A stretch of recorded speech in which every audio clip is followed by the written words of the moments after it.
The Backrooms are just the beginning. Liminal horror didn't start with yellow wallpaper and fluorescent lights. Some of its greatest stories hide inside impossible houses, trapping people inside places that should feel ordinary but don't. And then others completely warp your sense of reality even while you read them.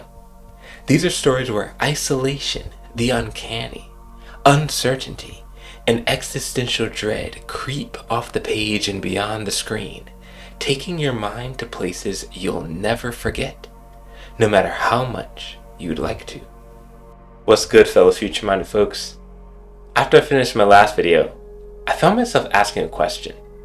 Just what are the most haunting liminal horror stories I've ever encountered? So today, we're ranking 7 of the most liminal narratives to ever haunt my dreams. Some are films, some are books. One even began as internet fiction, but all of them capture an essential aspect of what makes liminal horror so fascinating. Let's start with number 7. Number 7. Vivarium. Released in 2019, Vivarium follows a young couple searching for their first home. A real estate agent brings them to a suburban neighborhood called Yonder. At first glance, it looks perfect. Every house is identical with immaculate lawns and streets that seem to repeat themselves. Nothing looks threatening, and that's exactly what makes it so unsettling. Vivarium understands one of the most fundamental truths of liminal horror. Sometimes, the scariest places aren't abandoned. They're places that feel almost normal. We immediately notice that the neighborhood of Yonder doesn't feel lived in. It feels manufactured. Like someone who's never seen a suburb was asked to build one after hearing it described. That wrongness grows with every passing scene. Comfort turns into routine. Routine turns into confinement. And before you realize it, one of the most ordinary places imaginable has become a prison. What earns Vivarium a place on this list is not because it's the most terrifying, but because it captures one of liminal horror's most unsettling ideas better than almost anything else I've seen. False perfection. The idea that something can look exactly the way it's supposed to and still feel completely wrong. That feeling is what stayed with me long after the credits rolled. Not the horror, not even the mystery, but the feeling that somewhere like Yonder shouldn't exist, but somehow does. Speaking of things that shouldn't exist, that brings us to our next entry on our list. Number 6. You Should Have Left by Daniel Kehlmann. Daniel Kehlmann's You Should Have Left is one of the shortest books on this list. At just over 100 pages, it's the kind of novella you can finish in a single evening. But don't let its length fool you. It accomplishes more in those pages than many novels do in 500. The story follows a man who rents a secluded house in the mountains with his wife and young daughter. At first, it feels like the perfect getaway. Quiet, remote, peaceful. Then, the house begins doing something impossible. The inside no longer matches the outside. Rooms feel larger than they should. Hallways seem to stretch, and distances stop making sense. The house becomes its own impossible space, and this captures the essence of one of liminal horror's oldest ideas: impossible architecture, where the walls themselves are warping into oddity with you still inside. And once a building can no longer be trusted, neither can your own perception of it. One of the things that I appreciate the most about You Should Have Left is how quickly it gets there. Daniel Kehlmann doesn't waste time. He finds one unsettling idea and then amplifies it until the walls themselves start to feel alive. Now, that brings us to perhaps what's the most unexpected entry on this list. Number 5, Piranesi by Susanna Clarke. Susanna Clarke's Piranesi doesn't trap its protagonist inside an abandoned hospital or an endless maze. Instead, it places him inside an impossibly vast house. A world of endless halls, towering statues, and oceans that drift through its lower chambers like tides. It's beautiful, even peaceful. And what's odd is that the house isn't presented as an enemy. It's presented as a world, one that's ancient, immense, and indifferent to your existence. That's what makes Piranesi so fascinating. It proves that liminal spaces don't have to frighten you to leave a lasting impression. Sometimes they're awe-inspiring or melancholic, and sometimes they make you feel insignificant. The house isn't trying to hurt anyone, but it's not trying to help either. And that's what earns Piranesi a place on this list, not because it's the darkest story here, but because it captures one of liminal horror's most overlooked ideas: beautiful isolation. The feeling that a place can be breathtaking while reminding you just how insignificant you really are. Piranesi reminded me that not all liminal spaces are nightmares. Sometimes they're dreamscapes, and dreamscapes can be just as unforgettable. Number 4, The Hollow Places by Kingfisher. If You Should Have Left made me question a single house, The Hollow Places made me question reality itself.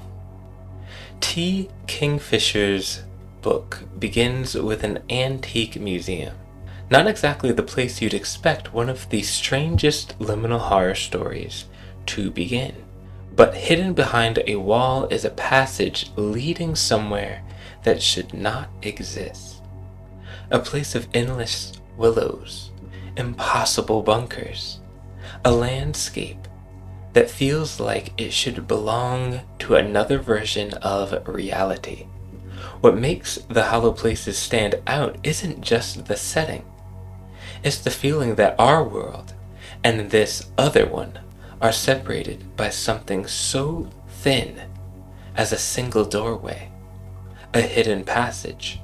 One wrong turn, and suddenly you've passed the threshold of our space-time and entered another blanket of reality.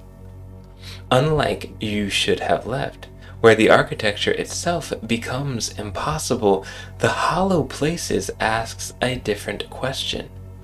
What if impossible places have been sitting just outside our reality all along? That idea stayed with me long after I finished it, not because of the creatures or the danger, but because it makes ordinary places feel like they could be hiding something extraordinary or something horrifying. The Hollow Places introduces reality with a back door. Up until now, we've been talking about houses, worlds, and hidden realities. But our next entry on the list finds something just as unsettling in the unmasking of our most necessary place: work. Number 3, Abyss by Binge. Binge's Abyss takes one of the most familiar environments in modern life and slowly transforms it into something mind-breaking. Not through jump scares, not through monsters, but through routine, The office is repetitive. The hallways become as endless as they feel to you and me, and the system itself starts feeling larger than the people trapped inside it. That's what makes Abyss so memorable. It taps into a different kind of liminal horror. Not the fear of abandoned places, but the fear of places you've spent so much time in that they've almost become part of your identity. And then the office stops feeling like a building and instead becomes a machine, with parts rolling and moving whether you matter to it or not. It's in this machine of monotony that routine becomes its own prison, a prison of corporate liminality.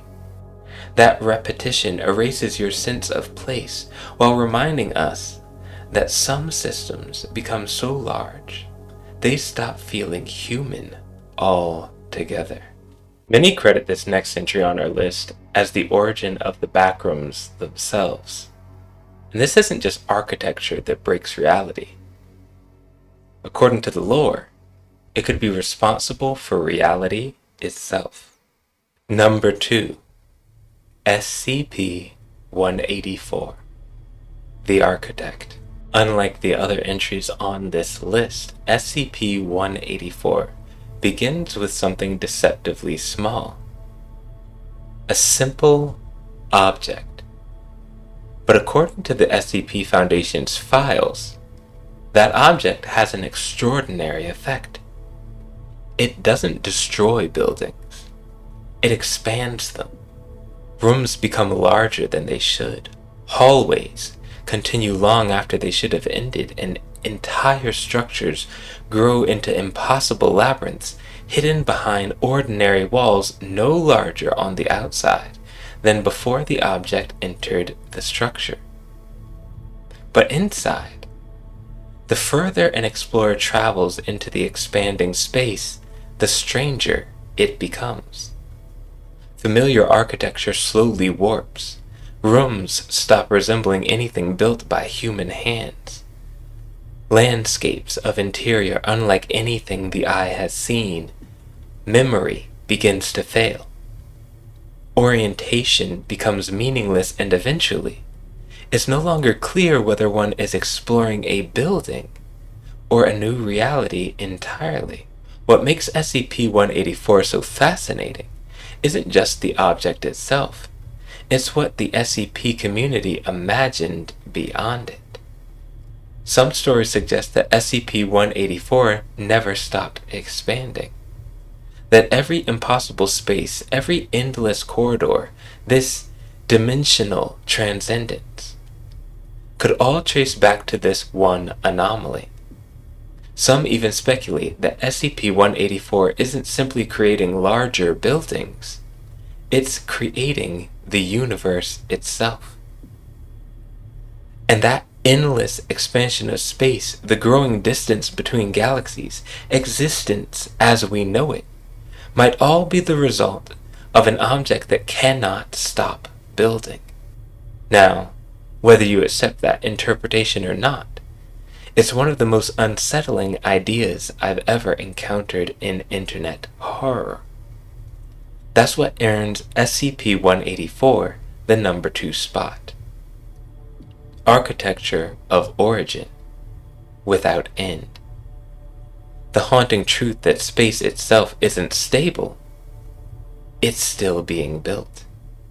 Now, if you've been waiting for the story that takes everything that we've discussed so far and envelops you with it, this is it. For me, no work has ever embodied the entire idea of liminal horror better than this. Number 1, House of Leaves by Mark Z. Danielewski. This story begins with an idea that's deceptively simple. A family moves into a new home, and then they discover something impossible. The inside of the house is larger than the outside. At first, it's only by a fraction of an inch, which is easy enough to dismiss, even easy enough to rationalize. But that tiny impossibility is only the beginning of something much bigger, something inexplicable. A dark hallway appears where no hallway should exist. Rooms continue to shift. The house expands, its geometry evolves, and before long, the home stops being a home at all. It becomes an endless labyrinth. A place where distance and direction lose all meaning, and certainty itself begins to disappear. But what elevates House of Leaves above every other story on this list isn't just the house. It's the way the novel itself begins to mirror it. The pages change. The typography shifts. Footnotes branch into other footnotes. You don't just read the labyrinth. You wander through it. The book transforms into the very thing it's describing. That's what makes House of Leaves unlike anything else I've ever read. It doesn't simply tell a story about liminal horror. It forces you to experience it, to confront the twisting of reality. Not just inside the story, but in the act of reading it. Now, I'm not going to pretend like this book is for everyone, because it's certainly not. But if someone asked me for a work of liminal horror fiction that encapsulates everything that the genre is, this would be the one that I'd give to them. Not because it has the biggest monster or even the most shocking ending, but rather because it never lets you trust the narrative ground that you're standing on. And that, to me, is the very heart of liminal horror. So now I want to hear from you all. What liminal horror story do you feel like is missing from this list? Maybe it's a book, maybe it's a movie, maybe even a video game. Let me know down in the comments. And I have a feeling this won't be the last time we visit this genre. Till next time. If you take a step back from this list, you'll notice the same thing I did. None of these stories rely on monsters to stay with you. They rely on places that are almost familiar, almost ordinary, almost understandable, until they aren't. That's what makes liminal horror so fascinating. It isn't really about empty hallways, endless libraries, or impossible houses.